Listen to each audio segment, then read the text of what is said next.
Happy Friday. How much time do we spend with God?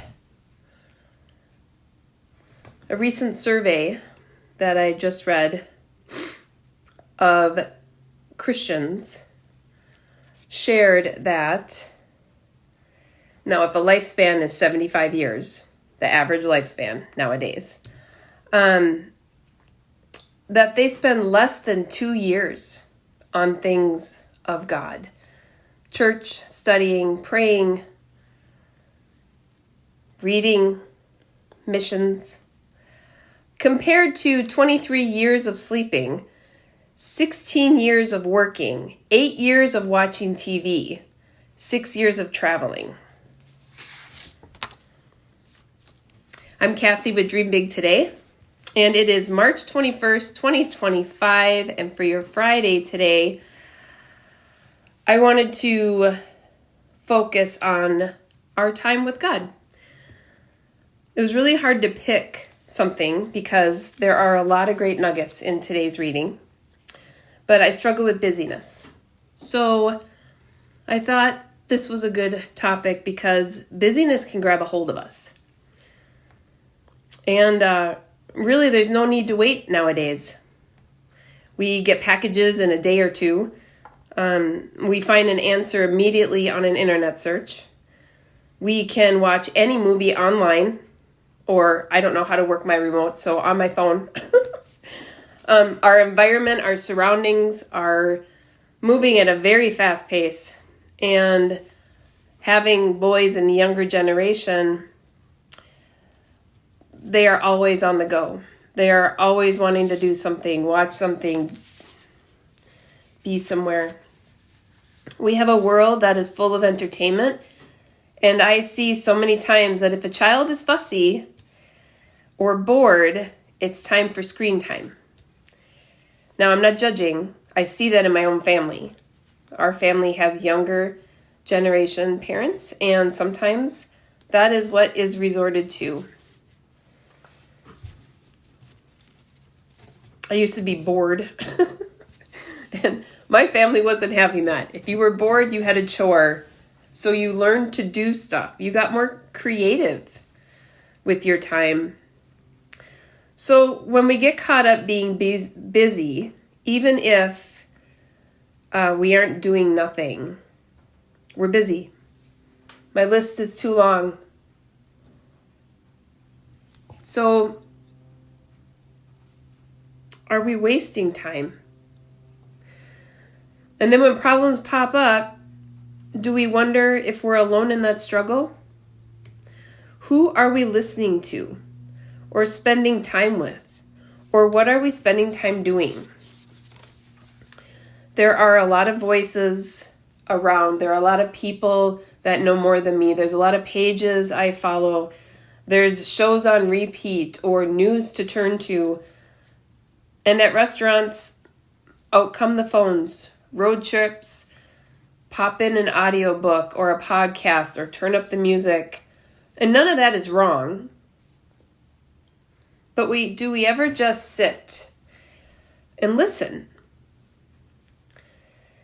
Recently, I've been practicing to wait, like waiting, like you're waiting for an answer. Like when you ask somebody a question and you're physically waiting for an answer.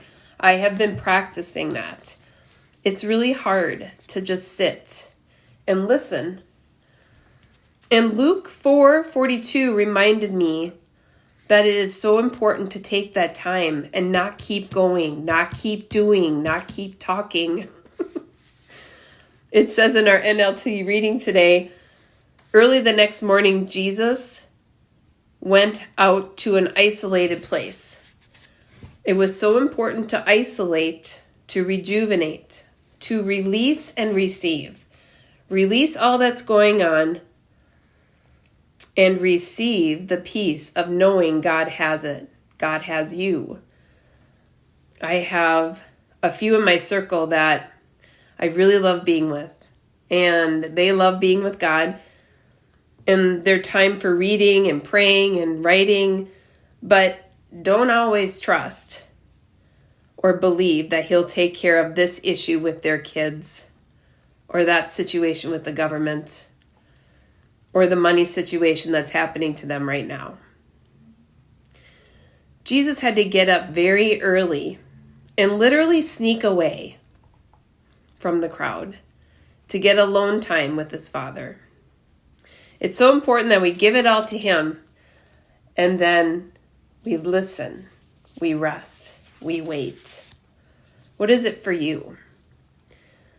That may give clarity to what you're waiting for. His voice can be prominent in many ways. However, if we don't get away to learn who he is, we won't know his voice. We've heard that over and over, right? A great visual I saw of this back in the day when we had dogs was going to a dog park. And the dogs are running around and playing, and we're all chatting and talking. And then it's time to go home, and we all call our dogs, and our dogs come to their person. If we aren't ever giving him time with us or spending time with him, how will we know?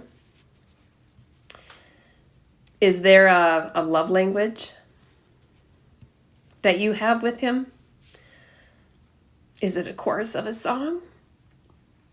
Is it in writing and rereading what you just wrote? Is it creating? Does he speak to you in prayer? Does he speak to you through the reading? Sometimes we have to get away from the voice of life, the noises of life, and that constant pull of the to-do list. If we set our priorities on eternal things, if we know and believe God has each thing that concerns us, if we trust that we have a purpose from him and he's not with us for the purpose we have, it becomes clear that it's up to each of us to be obedient to his voice, to release it all to him, and to receive more peace each time.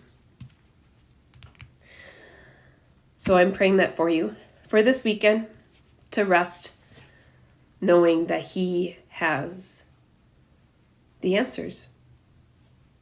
But if we never stop long enough to listen, we won't know. So take time to read. Take time to pray. Write it down if you can't concentrate. Then go back and reread.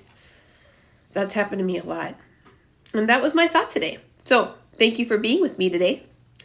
Thank you so much for taking time to read his word and to get to know his love language to you. And I pray that you are a blessing this weekend to many around you. Sorry. You are incredibly loved. You're never alone. And I'll see you next time.